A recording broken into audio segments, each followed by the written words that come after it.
Əlimin qabarına baxanda, keçmişdə ata-anamızın bizi necə əzablı günlər yaşayıb, əllərinin qabarı ilə bizi boya-başa çatdırdılar.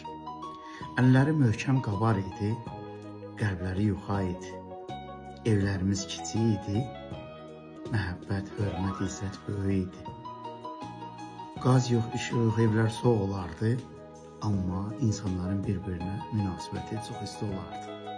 Üstü başları tozlu torpaqlı olardı, qəlbləri təmiz olardı.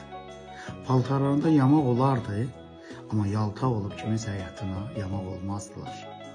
Təndiri yolun qırağında dikərdilər, isti çörək çıxardanda yoldan keçənə təklif eləsinlər.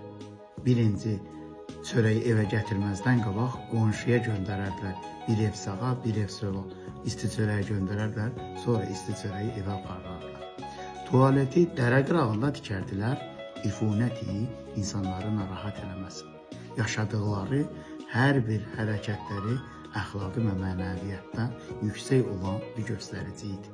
Maddiyyatları aşağı olsa da, mənəviyyatdan yüksək bir həyat var idi.